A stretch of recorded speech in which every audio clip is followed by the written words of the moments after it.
আল্লাহর সন্তুষ্টি লাভের আশায় পবিত্র কাবার পথে হজ যাত্রীরা।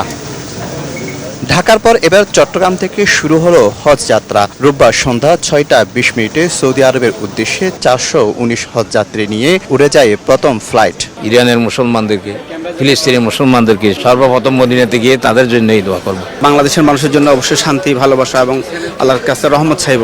প্রথম হজ ফ্লাইটে যাত্রীদের সঙ্গে শুভেচ্ছা বিনিময় করেন ভূমি প্রতিমন্ত্রী মীর মোহাম্মদ হেলাল উদ্দিন। অবশ্যই আপনারা নিজেদের পরিবার, নিজেদের জন্য দোয়া করবেন, একই সাথে বিশ্ববাসীর জন্য দোয়া করবেন।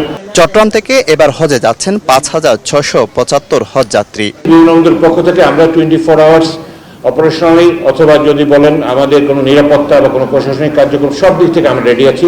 এদিকে ঢাকার আশকোনা হজ ক্যাম্পে যাত্রীর উপচে পড়া ভিড়। হজ যাত্রা দ্বিতীয় দিনে শাহজালাল আন্তর্জাতিক বিমানবন্দর থেকে যাচ্ছে 14টি ফ্লাইট। ব্যবস্থাপনা নিয়ে সন্তোষ জানান হজ যাত্রীরা। পরকালে জানি আল্লাহ তাআলা শান্তি করে, এমনকি সবারই জানি আল্লাহ তাআলা আল্লাহ রাসূলের রোজা জানি জিয়ারত করার জন্য তৌফিক দান করে। ব্যবস্থাপনা ভালো ছিল, কোনো সমস্যা নাই।